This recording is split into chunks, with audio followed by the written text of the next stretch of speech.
उनकी पत्नी लिफ्ट के फर्श पर मृत पड़ी थी और डोनी अब कोने से सुरक्षित है, अपने होठों को चाटते हुए जैसे कि उसने भोजन का आनंद लिया हो। दृश्य फिर वापस आ जाता है। इसलिए योन जो अपने चिकित्सक से मिलने जाती है, उनकी बातचीत के माध्यम से हमें पता चलता है कि वह एक दर्दनाक बचपन के अनुभव से उत्पन्न आघात समृद्धि भीति से जूझ रही है, जिसमें एक आग की घटना भी शामिल है। जब चिकित्सक इसके बारे में पूछता है, वह अपनी भावनात्मक प्रगति के बारे में बात करती है कि कैसे उसने इस पर सवारी करने की कोशिश की। ओह, लड़का अपने दम पर है, लेकिन लिफ्ट का डर अभी भी बना हुआ है।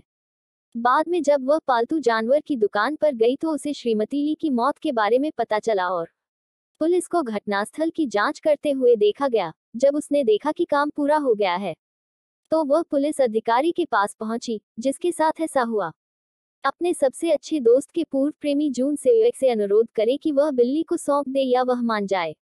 यह जानते हुए कि उसके पास जानवरों के साथ अनुभव है, इसलिए वह काम पर पहुंचती है, जहां उसका बॉस बोली लगाने के विचार के पूरी तरह से खिलाफ है। उसका दावा है कि यह ग्राहकों को दूर कर देगा क्योंकि यह एक मृत मालिक से आया है। इसके बावजूद वह बोली लगाती है। बिल्ली पिंजरे में बंद हो जाती है और अपने काम पर लग जाती है। थोड़ी देर बाद वह क्षण भर के लिए खिड़की की ओर देखती है और अचानक चौंक जाती है, ठीक बाहर खड़ी बिल्ली जैसी आंखों वाली एक छोटी लड़की को देखकर। लड़की का कहना है कि हालांकि जब उसने दोबारा जांच की तो उसे काम के बाद कोई नहीं मिला, इसलिए वह डॉनी और उसके हाथों के साथ घर वापस जा रही थी। इस दौरान उसे किसी के द्वारा पीछा किए जाने का खौफनाक एहसास हुआ, क्योंकि उसे अंदर कोई नहीं दिख रहा था। इतना युवा अपने अंदर अकेला रहता है। अपार्टमेंट और क्लॉस्ट्रोफोबिया के कारण उसके घर में कोई दरवाजा नहीं है, कुछ भी खत्म नहीं होता है। यह क्लॉस्ट्रोफोबिया है, जैसे कि बिल्ली के साथ खेलते समय उसे कोई स्वीकार नहीं होता है।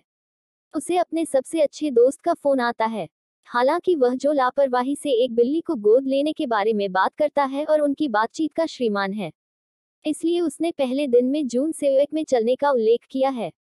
लेकिन उसका दोस्त हैरान है और उससे कहती है कि उसे कॉल के बाद उन दोनों के बाहर जाने में कोई आपत्ति नहीं है, क्योंकि हाँ, यह बिल्ली के साथ खेल रहा है।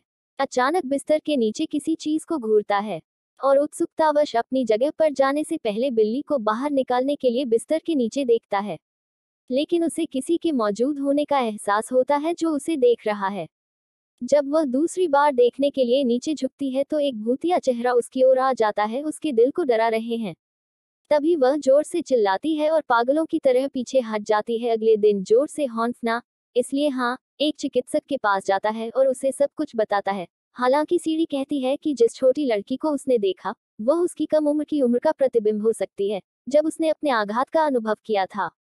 तो उसने ऐसा क्यों कहा? उस दिन बाद में पूछता है तो यार्न और धनुष उसने बिल्ली आश्रय की ओर जाने वाली एक बस खरीदी और नाव बदल दी। वह अपने सौंदर्य कौशल का अभ्यास करने के लिए एक लंबे बालों वाली बिल्ली की तलाश कर रहा है। हालांकि इतनी छोटी बिल्ली को यह पसंद नहीं है। वह अपने दोस्त को स्वार्थी होने और अभ्यास उपकरण के रूप में बिल्लियों का उपयोग करने के लिए डांटती है। आगमन पर उन्हें पता चलता है कि आश्रय जो कई पिंजरे से भरा हुआ है, बिल्लियां धूल भरी हैं और कुछ हद तक उपेक्षित हैं। वहां उनकी मुलाकात मिस्टर लॉन्ग नामक एक कर्मचारी से होती है जो उनका मार्गदर्शन करता है। मैं इस बीच उस जगह पर था, इसलिए जम्हाई लेते हुए उसका ध्यान एक बिल्ली पर गया जो बहुत बुरी हालत में दिख रही थी, और इस बीच उसकी मुलाकात एक और बिल्ली से होती है जो उसे विशेष रूप से आकर्षक लगती है और वह उस मिस्टर को लंबे समय तक अपनाने का फैसला करती है। एक पल के लिए खुद को माफ करता है और एक अलग कमरे में प्रवेश करता है। वहां वह कुछ मरी हुई बिल्लियों को उठाता है और फेंक देता है। जब वह वापस आता है तो उन्हें भस्मक में डाल देता है। इसलिए योन एक बिल्ली को दिखाता है जो पिंजरे के अंदर गिर गई थी। भले ही मिस्टर लॉन्ग इसे नजरअंदाज कर देता है और धनुष के साथ बाहर चला जाता है। वह शो में प्रवेश करता है और थपथपाता है जैसे ही वे बाहर निकलते हैं। दरवाजा अपने आप बंद हो जाता है। गज अंदर ही फंस गया। यह देखकर उसका क्लॉस्ट्रोफोबिया जाग उठा और उसने दरवाजा पीटना शुरू कर दिया।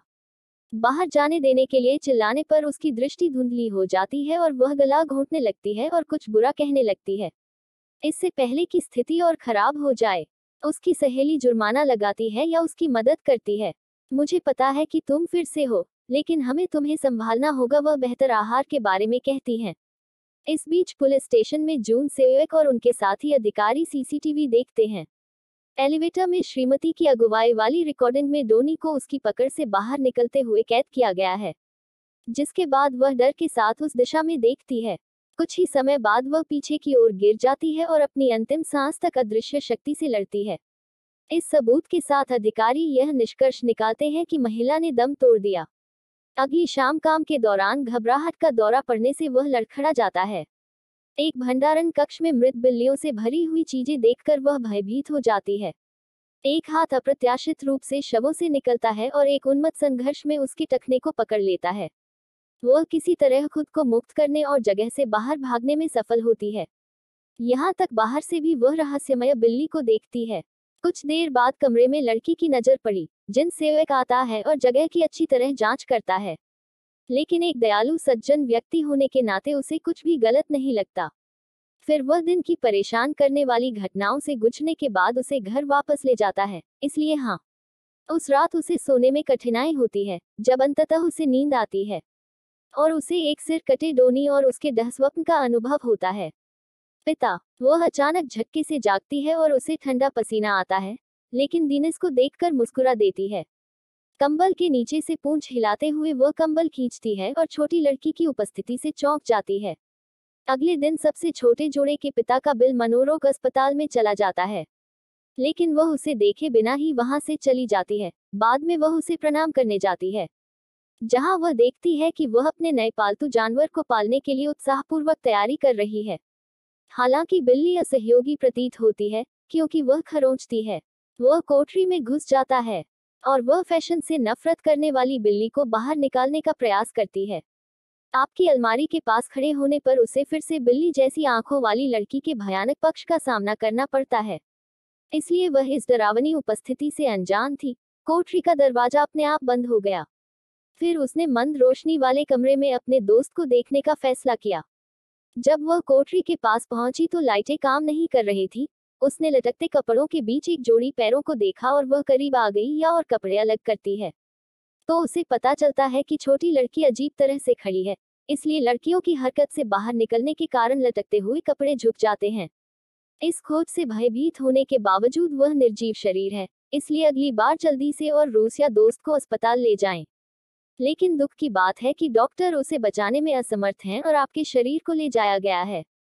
लिफ्ट के माध्यम से मुर्दाघर शुरू में लिफ्ट में प्रवेश करने में झिझक रहा था, इसलिए हाँ घबराकर कदम बढ़ाए और इस दौरान उसने अपने शरीर को ढकने वाली चादर पर खून फैलता हुआ देखा। वह घबराहट में दावा करती है कि उसका दोस्त जीवित है, लेकिन डॉक्टर उसे यह मानकर नजरअंदाज कर देते हैं कि वह इतनी कम उम्र में भावनात्मक रूप से टूट गई है। और कवा उठाती है और देखती है कि उसका दोस्त अभी भी पिता है, लेकिन जैसा वह कहती है, दोनों तरफ का कवा आपकी आंखें खोलता है और गिरफ्तारी पकड़ लेता है। परिणामस्वरूप वह भयभीत होकर चिल्लाती है और डॉक्टर उसे सांत्वना देने के लिए दौड़ते हैं कि वह पुरुष कहाँ है।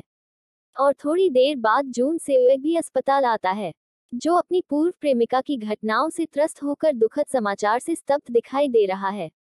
अगले दिन हर बात के लिए उसे दोषी ठहराने पर उसका गुस्सा और हताशा बढ़ गई। अरे, खाना बनाते समय गलती से आपकी उंगली कट गई क्योंकि उसके खून बह रहा था। डोनी अप्रत्याशित रूप से प्रकट होता है और बिल्ली के बुरे स्वभाव को देखकर घाव को चाटना शुरू कर देता है। वह उसे दूर धकेल देती है, लेकिन उसे तीखी प्रतिक्रिया मिलती है। तो हाँ, अब वह पालतू जानवर को अपने पास नहीं रखना चाहती, इसलिए उसने उसे पिंजरे में बंद कर दिया और श्रीली को सौंपने का फैसला किया। लेकिन उनके पास पहुंचने पर पुरुषों ने उसे वापस लेने से इनकार कर दिया और यहाँ तक उसकी देखभाल जारी रखने के लिए उसे पैसे देने की भी पेशकश की। बिल्ली से छुटकारा पाने के लिए उसने उसे एक सुनसान इलाके में छोड़ने का फैसला किया। जैसे ही वह आगे बढ़ती है तो उसकी अचानक एक बिल्ली से मुलाकात हो जाती है। बुजुर्ग महिला जो खोई हुई लगती है, चिंतित हो जाती है, इसलिए वह उसे पुलिस स्टेशन ले जाता है, जहां उसे पता चलता है कि महिला अल्जाइमर रोग से पीड़ित है। कुछ ही देर बाद उसका बेटा स्टेशन पर आता है और यौन के जाने से ठीक पहले उसे घर ले जाता है। जून सेवक उसके पास आता है और अपने पहले के गुस्से के लिए माफी मांगता है और फिर वह स्पष्टीकृत रहस्य की गहराई में जाने की कसम खाता है। मौतों के कारण पशु आश्रय में पूछताछ की गई कि क्या वह बिल्ली है, लेकिन आश्रय स्थल पर कॉल अचानक कट गई। श्रीमान को बिल्लियों को घातक दवाओं का इंजेक्शन लगाते हुए और उन्हें भस्मक में फेंकने से पहले उनकी तस्वीरें खींचते हुए देखा गया था। हालांकि एक बात यह थी कि भस्मक के दरवाजे में खराबी थी उन्होंने कहा कि जांच के दौरान उन्होंने ठीक से बंद करने से इनकार कर दिया। केवल बिल्ली जैसी आंखों वाली लड़की द्वारा खींचे जाने पर वह उसे भस्म के अंदर बंद कर देती है और जलाकर मार डालती है। वह हंसती है और दूसरी ओर योन अपने घर पर है। जब वह बाहर से कुछ शोर सुनती है, एक झांक के माध्यम से झांकती है, तो उसे वही खिलौना दिखाई देता है जिसे वह डोनी के साथ खेलना चाहती थी। जब वह एक अच्छी किस्मत लेने के लिए अपनी भौहें सिकुड़ती है तो अचानक एक भूतिया लड़की दिखाई देती है। सामने प्रकट होने के कारण वह उसी क्षण डर के मारे पीछे हट जाती है जब उसे खांसी आती है। जिन सेवक ने उसे पशु आश्रय स्थल में अपने साथ चलने के लिए कहा। एक बार जब उन्हें कई बिल्लियों की तस्वीरें मिली जिन्हें मार दिया गया था, जिसमें वह भी शामिल था, तभी एक अजीब सी आवाज उन्हें भस्म कक्ष में ले जाती है, जहां वे जली हुई एक परेशान करने वाली जगह देखते हैं। इन सभी मौतों को देखने के बाद श्री लॉक का शरीर हाँ समझ में आया। एक समानता यह है कि सभी पीड़ित बंद स्थानों में पाए गए, जैसे कि लिफ्ट, कोठरी और अब भस्म। किस प्रकार वह निष्कर्ष निकालती है कि अपराधी अधिक उत्तरों की तलाश में खुले क्षेत्रों में हत्या करने में असमर्थ है। इसलिए वह पशु बचाव संघ का दौरा करता है, जहां उसे इसके बारे में पता चलता है। भयावह पूंछ की उत्पत्ति से पता चलता है कि वहां एक था डोंग अपार्टमेंट बिल्डिंग के बेसमेंट में आवारा बिल्लियों का आतंक।